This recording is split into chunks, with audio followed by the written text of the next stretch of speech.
بسم الله الرحمن الرحيم وأذن في الناس بالحج يأتوك رجالا وعلى كل ضامر يأتين من كل فج عميق اللهم صل على محمد وعلى آل محمد كما صليت على إبراهيم وعلى آل إبراهيم إنك حميد مجيد اللهم بارك على محمد وعلى آل محمد كما باركت على إبراهيم وعلى آل إبراهيم إنك حميد مجيد۔ تمام قسم کی تعریفات خالق کائنات مالک ارض و سما کے لیے درود و سلام امام الانبیاء سید ولد آدم حضرت محمد الرسول اللہ صلی اللہ علیہ وآلہ واصحابہ وبارک وسلم کی ذات اقدس پر۔ عزیزان گرامی قدر، ارکان اسلام سے ایک اہم ترین رکن وہ بیت اللہ کا حج کرنا ہے۔ رب ذوالجلال فرماتے ہیں وَلِلَّهِ عَلَى النَّاسِ حِجُّ الْبَيْتِ مَنِ اسْتَطَاعَ إِلَيْهِ سَبِيلًا، جو شخص بیت اللہ کے حج کی استطاعت رکھتا ہے تو اس پر لازم ہے کہ وہ بیت اللہ کا حج کرے۔ بیت اللہ کے حج کی استطاعت ہونا، جس پر یہ استطاعت ہو جائے تو اس کے لیے ضروری ہے کہ وہ حج کرے،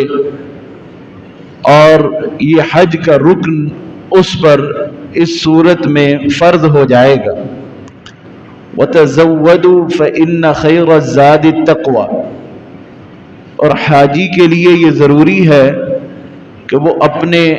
حج کا ساز و سامان جو وہاں پر اس کے لیے ضروری اشیاء ہیں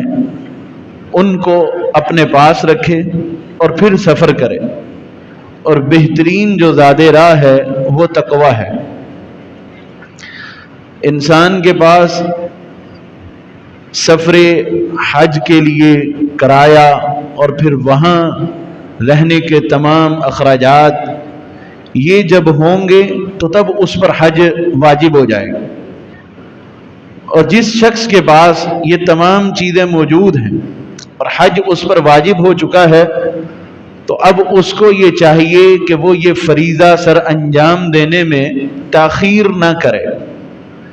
بلکہ فوری طور پر فوراً جیسے استطاعت ہوئی حج واجب ہوا تو اس کو چاہیے کہ فوراً یہ فریضہ ادا کرے۔ سابقوا فاستبقوا الخیرات سابقوا الی مغفرۃ وجنۃ، اللہ سبحانہ وتعالی کی مغفرت اور اس کی جنت کی طرف سبقت لے جاؤ اور خیر کے کاموں میں بڑھ چڑھ کے حصہ لو۔ یہ دو آیتیں اس بات پر دلیل ہیں کہ جب کسی شخص پر حج واجب ہو جائے تو اس کو چاہیے کہ وہ علی الفور حج کرے، فوری طور پر حج کرے۔ آج کے خطبہ جمعہ میں ہم رسول اللہ صلی اللہ علیہ وسلم کا حج، اس کا تذکرہ کریں گے کہ آپ صلی اللہ علیہ وسلم نے حج کیسے کیا۔ صحیح مسلم کے اندر ایک طویل حدیث ہے جو آپ صلی اللہ علیہ وسلم کے حج کی وضاحت کرتی، اسی حدیث کا ذکر کرنا اور تفصیلاً آپ کے سامنے اس کو بیان کرنا یہی ہمارے آج کے خطبے کا موضوع ہوگا۔ یہ حدیث اس کو روایت کرتے ہیں حضرت جعفر اپنے والد محمد بن علی سے، اور وہ روایت کرتے ہیں حضرت جابر رضی اللہ تعالی عنہ ان سے۔ حضرت جعفر ان کا سلسلہ نسب یہ ہے، سند کا مختصر تعارف میں آپ کے سامنے رکھنا چاہتا ہوں۔ حضرت جعفر بن محمد بن علی بن حسین بن علی رضی اللہ تعالی عنہما، حضرت جعفر جو معروف ہیں جعفر الصادق کے نام سے، یہ بیٹے ہیں حضرت محمد کے جو معروف ہیں محمد الباقر کے نام سے، یہ بیٹے ہیں جناب علی کے جو معروف ہیں زین العابدین کے نام سے، اور زین العابدین یہ بیٹے ہیں حضرت حسین نواسہ رسول رضی اللہ تعالی عنہ کے، اور پھر حضرت حسین یہ بیٹے ہیں امیر المؤمنین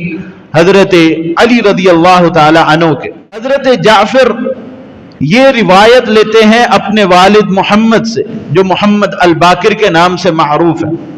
حضرت محمد الباقر یہ حضرت جابر رضی اللہ تعالی عنہ کی مجلس میں شریک تھے، اور ان کی مجلس میں چند اور لوگ بھی بیٹھے تھے جو ان سے سوال کر رہے تھے۔ تو انہوں نے جب ان کی باری سوال کرنے کی آئی تو اپنا تعارف کروایا اور کہا انا محمد بن علی بن حسین، میں محمد بن علی بن حسین ہوں۔ حضرت جابر رضی اللہ تعالی عنہ نے دیکھا کہ یہ اہل بیت سے ہے اور نوجوان ہے، اپنے پاس بلایا۔ جب پاس بلایا تو محبت اور شفقت کا اظہار کیا، کیونکہ حضرت محمد باقر اہل بیت سے ہیں، اور اس طرح اظہار کیا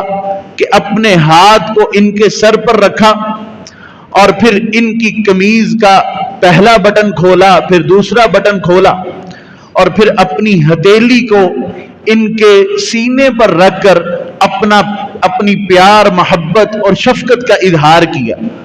اور حضرت محمد باقر کہتے ہیں وَأَنَا يَوْمَئِذٍ شَابٌ، میرے ساتھ پیار اور محبت کا انداز اس لیے اختیار کیا کیونکہ میں نوجوان تھا۔ اگر کوئی بڑا آدمی ہوتا ہے تو یہ انداز اختیار اس کے ساتھ نہیں کیا جاتا، یہ چھوٹے بچے اور نوجوان بچے تو بڑے ان کے ساتھ یہ محبت اور پیار کا انداز اختیار کرتے۔ حضرت جابر رضی اللہ تعالی عنہ محمد الباقر کو کہتے ہیں کہ بیٹا آپ جو سوال کرنا چاہتے ہیں سوال کریں۔ تو یہ سوال کرتے ہیں، ان کو خوش آمدید کہا، مرحبا کہا، اور یہاں سے یہ بھی ثابت ہوتا ہے کہ جو آپ کے پاس مہمان آئے اور مہمان بھی عظیم ہو، بڑا ہو، تو اس کے لیے کلمہ ترحیب مرحبا کے، خوش آمدید کے الفاظ بولے جائیں۔ مرحبا کہنے کے بعد انہیں کہا کہ آپ سوال پوچھئے جو آپ پوچھنا چاہتے ہیں۔ کہا کہ میں آپ سے جو سوال کرنا چاہتا ہوں وہ یہ ہے کہ رسول اللہ صلی اللہ علیہ وسلم نے حج کیسے کیا تھا؟ بیت اللہ کا حج آپ صلی اللہ علیہ وسلم کا کیسا تھا؟ اس کا طریقہ کار کیا تھا؟ تو حضرت جابر رضی اللہ تعالی عنہ بیان کرنا شروع کرتے ہیں اور کہا کہ آپ صلی اللہ علیہ وسلم مدینہ میں تشریف لائے، فعقد 9، اپنے ہاتھ سے 9 کا اشارہ بنایا۔ وہ اشارہ اس طرح سے ہوتا ہے کہ یہ 3 انگلیاں بند کی جائیں اور اپنی یہ جو درمیانی شہادت والی انگلی ہے اس کو انگوٹھے کے سر پہ رکھا جائے۔ اس طرح اشارہ بنایا، یہ عرب کا انداز ہے جو دلالت کرتا ہے 9 پر۔ اشارہ بنا کر 9 کی گنتی کا کہا کہ آپ صلی اللہ علیہ وسلم مدینہ میں 9 سال باقی رہے، آپ نے حج نہیں کیا۔ جب 10واں سال ہوا تو پھر آپ صلی اللہ علیہ وسلم نے لوگوں میں حج کا اعلان کیا، وَأَذِّن فِي النَّاسِ بِالْحَجِّ يَأْتُوكَ رِجَالًا وَعَلَى كُلِّ ضَامِرٍ۔ اللہ سبحانہ و تعالی نے حکم دیا کہ آپ لوگوں میں اعلان کریں کہ ہر کوئی حج میں شریک ہو، پیدل یا پھر اپنی کمزور سی سواری پر، یاتین من کل فج عمیق، دور دراز لوگوں سے لوگ آئیں اور بیت اللہ کا حج کریں۔ آپ صلی اللہ علیہ وسلم نے جب یہ اعلان کیا کہ آپ اس سال حج کر رہے ہیں تو مدینہ میں بہت سی خلقت اکٹھی ہو گئی، اللہ کی بہت سی مخلوق جمع ہو گئی۔ ہر کوئی یہی چاہ رہا تھا کہ ہم رسول اللہ صلی اللہ علیہ وسلم کی اقتداء میں حج کریں، اور جو عمل حج میں آپ کریں ہم بھی وہی کام کریں۔ سب کی خواہش یہ تھی کہ اس سال رسول اللہ نے حج کا اعلان کیا ہے، آپ بیت اللہ کا حج کرنے کے لیے جا رہے ہیں، ہم جوک در جوک بیت اللہ کے حج کے لیے شریک ہوں۔ اور مقصد یہ تھا ان یأتم برسول اللہ صلی اللہ علیہ وسلم، کہ حج کا سارا طریقہ کار وہی اختیار کریں جو رسول اللہ صلی اللہ علیہ وسلم کا ہوگا، وہی عمل کریں جو رسول اللہ صلی اللہ علیہ وسلم کا عمل ہوگا۔ پھر فرماتے ہیں کہ ہم نے جب گھر سے نکلے فخرجنا معا حتی اتینا ذی الحلیفہ، ہم آپ صلی اللہ علیہ وسلم کے ساتھ نکلے اور پھر جو مدینہ کا میقات ہے ذی الحلیفہ، تو ہم وہاں پر پہنچے۔ جب ذی القعدہ سے 7 دن باقی تھے تو آپ صلی اللہ علیہ وسلم مدینہ سے نکلتے ہیں اور پھر ذی الحلیفہ جو میقات ہے وہاں پہنچتے ہیں۔ ظہر کے بعد آپ مدینہ سے نکلے، ظہر اور عصر کے درمیان آپ ذی الحلیفہ میں پہنچے، پھر آپ نے وہاں پر عصر کی نماز پڑھی، مغرب، عشاء، فجر اور اگلے دن ظہر، یہ 5 نمازیں آپ نے میقات پر ادا کی ذی الحلیفہ پہ۔ تو آپ صلی اللہ علیہ وسلم نے وہاں پر تلبیہ کہا۔ تلبیہ یہ لبیک اللہم لبیک لبیک لا شریک لک لبیک ان الحمد والنعمت لک والملک لا شریک لک۔ جب آپ صلی اللہ علیہ وسلم میقات پر تھے ذی الحلیفہ پہ، تو حضرت جابر رضی اللہ تعالی عنہ کہتے ہیں کہ جب ہم ذی الحلیفہ سے نکلنے لگے تو ہم نے دیکھا، کہتے کہ میں سامنے دیکھتا ہوں تو جہاں تک میری نگاہ جاتی ہے وہاں تک انسان ہی انسان ہے، پھر میں نے دائیں جانب دیکھا، جہاں تک میری نگاہ جا رہی ہے وہاں تک انسان ہی انسان ہے، اسی طرح بائیں جانب دیکھا اور پھر پیچھے دیکھا۔ یعنی اتنی مخلوق اللہ سبحانہ و تعالی کی کہ جب یہ اعلان ہوا کہ رسول اللہ حج کر رہے ہیں تو لوگ کثیر تعداد میں آپ صلی اللہ علیہ وسلم کے ساتھ شریک ہوئے، اور آپ نے وہاں پر حج کی نیت باندھی، اور وہاں سے جب نکلے تو تلبیہ پکارنا شروع کر دیا۔ اور تلبیہ کے جو الفاظ ہیں کیا خوبصورت الفاظ ہیں، لبیک اللہم لبیک، اے اللہ میں بار بار تیری بارگاہ میں حاضر ہوتا ہوں، لبیک لا شریک لک لبیک، اللہ میں بار بار تیری بارگاہ میں حاضر ہو کر ایک ہی اعلان کرتا ہوں، لا شریک لک، اللہ تیرا کوئی شریک نہیں، ان الحمد والنعمت لک والملک، اللہ تمام قسم کی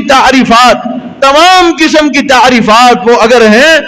تو صرف اور صرف تیرے لیے خاص ہیں، والنعمت لک، اللہ تیری اپنے بندوں پر جتنی نعمتیں ہیں وہ سب بھی تیری طرف سے عطا کیے ہوئے ہیں، اور ہم ان نعمتوں پر تیرا شکر ادا کرتے ہیں۔ ان الحمد والنعمت لک، تمام قسم کی حمدیں بھی تیرے لیے اور تمام قسم کی نعمتیں بھی تیرے لیے۔ لا شریک لک، اللہ تیرا کوئی شریک ہے، اور ہم اس کا اقرار کرتے ہیں۔ اور آپ صلی اللہ علیہ وسلم یہ تلبیہ بلند کرتے اور صحابہ کرام رضوان اللہ علیہم اجمعین کو بھی تلبیہ بلند کرنے کا حکم فرماتے کہ بلند آواز سے تلبیہ کہا جائے تاکہ ارد گرد کے درخت، پتھر اور ہر انسان اور اللہ کی ہر مخلوق اس تلبیہ کو سنے، اور یہ تلبیہ کہنے والے کے لیے قیامت کے دن وہ ہر مخلوق گواہی دے گی، لبیک اللہم لبیک لبیک لا شریک لک لبیک ان الحمد والنعمت لک والملک لا شریک لک۔ آپ صلی اللہ علیہ وسلم جب میقات سے نکلے تو حضرت جابر کہتے ہیں ہم صرف اور صرف حج کا ارادہ کرتے تھے، ہم یہ چاہتے تھے کہ ہم بیت اللہ کا حج کریں، ہم عمرہ کا ارادہ نہیں کرتے تھے، ہم نکلے اس لیے تھے کہ صرف حج ادا کریں۔ دور جاہلیت میں یہ بات تھی کہ وہ حج کے ایام میں صرف اور صرف حج کیا کرتے تھے، عمرہ نہیں کرتے تھے۔ عمرے کے لیے انہوں نے رجب کا مہینہ یا باقی دیگر مہینوں میں سفر کرنا ہوتا اور ان مہینوں کے اندر عمرہ کیا جاتا، اور حج کے ایام میں صرف اور صرف حج کرتے، حج کے ساتھ عمرہ نہ کیا کرتے۔ اب جو بات پہلے تھی صحابہ کرام رضوان اللہ علیہم اجمعین کے ذہن میں بھی یہی بات تھی کہ ہم صرف اور صرف حج کریں۔ کہا کہ جب آپ صلی اللہ علیہ وسلم بیت اللہ میں پہنچے، آپ صلی اللہ علیہ وسلم نے بیت اللہ کا حجر اسود کا استلام کیا اور پھر چکر لگانا شروع کیے، طواف کرنا شروع کر دیا۔ پہلے 3 چکروں میں آپ صلی اللہ علیہ وسلم نے رمل کیا، اور باقی جو 4 چکر تھے ان میں آپ صلی اللہ علیہ وسلم نارمل چلتے رہے، پیدل جس طرح آدمی چلتا ہے۔ اور رمل اس طرح سے ہوتا ہے کہ انسان تھوڑا سا دوڑ کا مظاہرہ کرے اور اس کے بازوؤں میں قوت کا اظہار ہو کہ یہ بے حد مضبوط ہے۔ اور رمل کا حکم صحابہ کرام رضوان اللہ علیہم اجمعین کو اس لیے دیا گیا کہ جب صحابہ ہجرت کر کے مدینہ پہنچے تو لوگ کہنے لگے کہ اب دیکھنا یہ ہجرت کر کے مدینہ گئے ہیں، مدینے میں جو وبا ہے بخار کی اس نے ان کو کمزور کر دیا ہوگا، اور یہ جب واپس آئے عمرہ کرنے کے لیے تو اللہ نے حکم یہ دیا کہ ان کو رمل کر کے دکھاؤ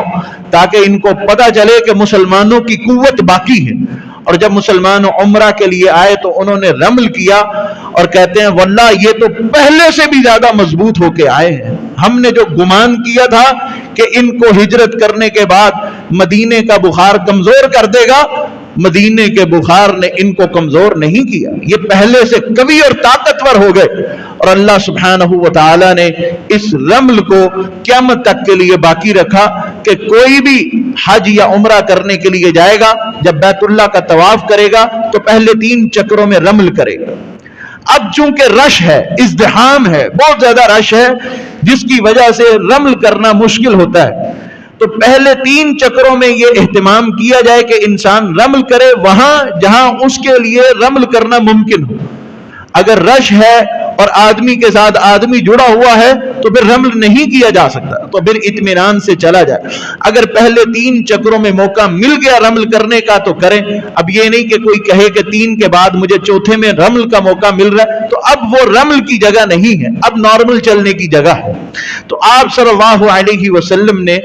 بیت اللہ کا طواف کیا، اور پھر اس کے بعد آپ صلی اللہ علیہ وسلم مقام ابراہیم کے پیچھے آئے اور وہاں پر یہ آیت تلاوت کی وَاتَّخِذُوا مِن مَّقَامِ إِبْرَاهِيمَ مُصَلًّى، کہ مقام ابراہیم کو نماز کی جگہ بناؤ۔ مقام ابراہیم کے پیچھے اور آپ کے سامنے مقام ابراہیم اور بیت اللہ تھا، آپ صلی اللہ علیہ وسلم نے وہاں 2 رکعتیں ادا کی، اور ان 2 رکعتوں میں پہلی رکعت میں آپ صلی اللہ علیہ وسلم نے سورۃ الکافرون کی تلاوت کی، اور دوسری رکعت میں سورۃ الاخلاص کی تلاوت کی۔ آپ صلی اللہ علیہ وسلم نے جب عمرہ یہ بیت اللہ کا طواف مکمل کر لیا اور پھر آپ صلی اللہ علیہ وسلم سعی کی طرف بڑھے. سعی کرنے کے لیے جب جانے لگے تو آپ نے وہ آیت تلاوت کی جو قرآن پاک میں ہے ان الصفا والمروۃ من شعائر اللہ، کہ صفا اور مروہ یہ اللہ سبحانہ و تعالی کی نشانیوں میں سے ہیں. یہ آیت اس ٹکڑے تک یہ تلاوت کی اور پھر کہا ابدأ بما بدأ اللہ بہ، جس سے اللہ نے ابتدا کی، یعنی قرآن میں اللہ نے آغاز کیا تو صفا سے آغاز کیا، تو میں بھی سعی کا آغاز جو ہے وہ صفا سے کرتا ہوں. ابدأ بما بدأ اللہ بہ، جس چیز سے اللہ نے ابتدا کی میں بھی اسی سے ابتدا کرتا ہوں. یہ جملہ انسان جب صفا پہاڑی کی طرف چڑھے گا تو یہ اپنے منہ سے ادا کرے گا ان الصفا والمروۃ من شعائر اللہ ابدأ بما بدأ اللہ بہ. آپ صلی اللہ علیہ وسلم جب صفا پہاڑی پر چڑھے، اب یہاں یہ بھی بات ثابت ہوئی کہ صفا پہاڑی پر چڑھا جائے، اس پر چڑھنا اور پھر آپ صلی اللہ علیہ وسلم صفا پہاڑی پر چڑھ کے اپنے رخ کو بیت اللہ کی طرف کیا، اللہ سبحانہ و تعالی کی تکبیر بلند کی، کبرہ اللہ اکبر کہا، اور اس کے بعد آپ نے یہ دعا پڑھی لا الہ الا اللہ وحدہ لا شریک لہ لہ الملک وَلَهُ الْحَمْدُ وَهُوَ عَلَى كُلِّ شَيْءٍ قَدِيرٌ لَا إِلَهَ إِلَّا اللَّهُ وَحْدَهُ أَنْجَزَ وَعْدَهُ وَنَصَرَ عَبْدَهُ وَهَزَمَ الْأَحْزَابَ وَحْدَهُ. جب آپ بیت اللہ کی طرف رخ کیا، یہ دعا پڑھی، اور اس دعا کے پڑھنے کے بعد آپ صلی اللہ علیہ وسلم نے طویل دعا کی، پھر دوسری مرتبہ یہی دعا پڑھی، پھر طویل دعا کی، اور پھر تیسری مرتبہ آپ صلی اللہ علیہ وسلم نے یہ دعا پڑھی، اور پھر مزید جو اللہ سبحانہ و تعالیٰ سے مانگ سکتے تھے آپ نے مانگا. یعنی جب ہم صفا پہ چڑھتے ہیں تو رسول اللہ صلی اللہ علیہ وسلم کا جو طریقہ ہے وہ یہی ہے کہ یہ 3 مرتبہ یہ دعا پڑھی جائے، اور ہر مرتبہ پڑھنے کے درمیان اللہ سبحانہ و تعالیٰ سے مزید جو انسان اللہ سے مانگ سکتا ہے وہ مانگے. آپ صلی اللہ علیہ وسلم کے بارے میں حضرت جابر بیان کرتے ہیں پھر آپ صفا سے اترے اور مروہ کی طرف چل پڑے، اور جب وہ درمیان میں وہ جگہ آئی جہاں پر سیدہ ہاجرہ وہ دوڑی اور دوڑ کر گئی، آپ صلی اللہ علیہ وسلم نے بھی وہی انداز اختیار کیا جو سیدہ ہاجرہ کا تھا، اور اس کے بعد آپ صلی اللہ علیہ وسلم مروہ پر پہنچتے ہیں. جب آپ مروہ پر پہنچے اسی طرح کیا جس طرح صفا پر کیا تھا، اپنا رخ بیت اللہ کی طرف کیا، اور 3 مرتبہ جو دعا صفا پر پڑھی وہی دعا مروہ پر پڑھی، اور ہر دعا کے درمیان آپ صلی اللہ علیہ وسلم نے دعا کی جس حد تک آپ کر سکتے تھے. یہ دعا ہر حاجی اور معتمر کو یاد کرنی چاہیے. اب جب آپ صلی اللہ علیہ وسلم آخری چکر پر تھے، آخری چکر صفا کے آخری چکر پر، جو یہ چکروں کا آغاز ہوگا صفا مروہ کا وہ صفا سے شروع ہوگا اور مروہ پر ختم ہوگا، یہ ایک چکر، پھر مروہ سے صفا یہ دوسرا، اور پھر صفا سے مروہ یہ تیسرا، اور اسی طرح آپ اپنے 7 چکر مکمل کریں گے. بعض ساتھی یہ سمجھتے ہیں جو نئے نئے گئے ہوتے ہیں وہ صفا سے مروہ اور مروہ سے صفا تک جو واپس آتے ہیں اس کو ایک شمار کرتے ہیں، یہ ایک نہیں. اسی طرح اگر آپ 7 چکر لگائیں گے تو آپ نے 14 چکر لگا لی. آپ کا طریقہ کار کیا تھا؟ صفا سے آغاز کرتے اور مروہ پر جا کر رکتے، اس کو ایک شمار کرتے، پھر مروہ سے واپسی صفا پر آتے، یہ 2 شمار کرتے. اسی طرح آپ صلی اللہ علیہ وسلم نے اپنے 7 چکروں کو پورا کیا. جب آخری چکر تھا اور آپ صلی اللہ علیہ وسلم نے جب اس سے فارغ ہوئے تو صحابہ سے خطاب کیا. حضرت جابر کہتے ہیں کہ آپ صلی اللہ علیہ وسلم نے فرمایا کہ میں پہلے ایک معاملہ کر چکا ہوں، وہ یہ ہے کہ میں قربانی ساتھ لے کر آیا ہوں، قربانی ساتھ لایا ہوں، اس وجہ سے میں اب اپنا احرام نہیں کھول سکتا. جو شخص تم میں سے قربانی کو ساتھ نہیں لایا وہ احرام کھولے اور حلال ہو جائے، اور اس کے بعد جب حج کے ایام آغاز ہوں تو پھر مینا میں تشریف لے جائے. آپ صلی اللہ علیہ وسلم کی یہ بات حضرت جابر نے اسی طرف اشارہ کیا کہ جب ہم نکلے تھے تو ہم صرف اور صرف حج کا ارادہ کرتے تھے، عمرہ کا ارادہ نہیں کرتے تھے، لیکن آپ صلی اللہ علیہ وسلم نے ہمارے لیے پہلے عمرہ مقرر کیا، پھر اس کے بعد ہم حج کے لیے 8 ذی الحج کو مینا میں تشریف لے کے گئے. اب یہ بات میں پہلے بھی کر چکا ہوں کہ اسلام سے پہلے دور جاہلیت میں صرف وہ حج کے ایام میں حج کرتے تھے، عمرہ نہیں کرتے تھے. آپ صلی اللہ علیہ وسلم نے حج کے ایام میں عمرہ کی بھی تلقین فرمائی۔ اس اعتبار سے حج کی 3 قسمیں بنتی ہیں۔ پہلی قسم یہ ہے جس کو ہم کہتے ہیں حج افراد۔ حج افراد میں عمرہ نہیں کیا جاتا، حاجی صرف حج کی نیت کرتا ہے اور ڈائریکٹ وہ بیت اللہ کا طواف کرنے کے بعد جو ذی الحج ہوتی ہے، 8 ذی الحج یوم الترویہ جسے کہا جاتا ہے، تو وہ وہاں پر مینا میں پہنچتا ہے۔ وہ صرف اور صرف اکیلا حج کرتا ہے، حج کے ساتھ عمرہ نہیں کرتا۔ حج کی دوسری قسم جسے ہم حج قران کہتے ہیں، حج قران یہ ہے کہ عمرہ اور حج اکٹھا کیا جائے۔ عمرہ انسان جب کر لے گا، جس طرح رسول اللہ صلی اللہ علیہ وسلم نے عمرہ کیا، عمرہ کرنے کے بعد حاجی احرام نہیں کھولے گا،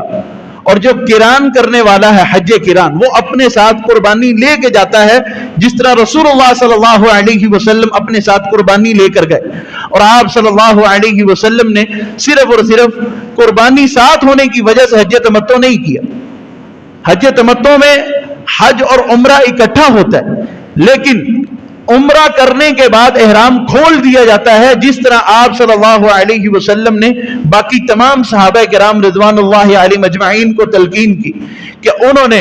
اپنے احرام کھولے کہ ان کا جو حج ہے وہ حج تمتع شمار کیا جائے۔ قران میں قربانی ساتھ لی جاتی ہے اور عمرہ کرنے کے بعد احرام نہیں کھولا جاتا۔ حج تمتع میں قربانی ساتھ نہیں لی جاتی اور عمرہ کرنے کے بعد احرام کھول دیا جاتا ہے، پھر ایام حج میں مینا کے اندر جایا جاتا ہے۔ یہ تین قسمیں ہیں حج کی۔ آپ صلی اللہ علیہ وسلم نے جو حج کیا وہ حج قران تھا، لیکن آپ نے جو پسند فرمایا وہ حج تمتع تھا۔ حج تمتع آپ اس لیے نہیں کر سکے کیونکہ قربانی ساتھ لائے، اور صحابہ کو علی الاعلان اور برملا اور واضح طور پر اس بات کی طرف ابھارا کہ وہ حج تمتع کرے۔ اس لیے بعض محدثین کے ہاں اختلاف ہوا کہ حج قران افضل ہے یا حج تمتع افضل ہے، اور دونوں کی رائے میں اختلاف ہے۔ حج قران بعض نے اس لیے افضل کہا کیونکہ رسول اللہ صلی اللہ علیہ وسلم نے کیا، اور حج تمتع اس وجہ سے افضل کہا کیونکہ رسول اللہ کی چاہت یہ تھی کہ آپ صلی اللہ علیہ وسلم حج تمتع کریں۔ تو آپ کی چاہت کا تقاضا یہ ہے کہ حج کی 3 اقسام میں سے جو سب سے افضل ترین حج ہے وہ حج تمتع ہے۔ حضرت عمر رضی اللہ تعالی عنہ اور حضرت ابو بکر رضی اللہ تعالی عنہ کے دور میں انہوں نے حج تمتع کرنے سے منع فرما دیا، یعنی آپ آئیں صرف اور صرف حج کریں، حج کے ساتھ عمرہ نہ کریں۔ حضرت عبداللہ بن عباس رضی اللہ تعالی عنہ کو جب یہ خبر پہنچی کہ حضرت عمر رضی اللہ تعالی عنہ نے اور حضرت ابو بکر نے اس سے منع فرمایا، اور وہ حدیث سناتے ہیں، کہتے ہیں تمتع النبی صلی اللہ علیہ وسلم، کہ رسول اللہ صلی اللہ علیہ وسلم نے حج کے ساتھ عمرے کا بھی فائدہ اٹھایا، آپ نے اپنے حج کے ساتھ عمرہ بھی کیا۔ مجمع میں ایک شخص کہنے لگا کہ آپ تو حج کے ساتھ عمرہ کرنے کی تلقین دلا رہے ہیں اور یہ کہہ رہے ہیں کہ رسول اللہ صلی اللہ علیہ وسلم نے کیا، جبکہ حضرت ابو بکر اور حضرت عمر نے حج کے ساتھ عمرہ کرنے سے منع فرمایا۔ تو حضرت عبداللہ رضی اللہ تعالی عنہ غصے ہو جاتے ہیں اور کہتے ہیں احدث عن رسول اللہ صلی اللہ علیہ وسلم وتقول نہا ابو بکر و عمر، میں تجھے رسول اللہ صلی اللہ علیہ وسلم کی حدیث سنا رہا ہوں اور تو مجھے یہ کہتا ہے کہ حضرت ابو بکر حضرت عمر نے حج کے ساتھ عمرہ کرنے سے منع فرمایا۔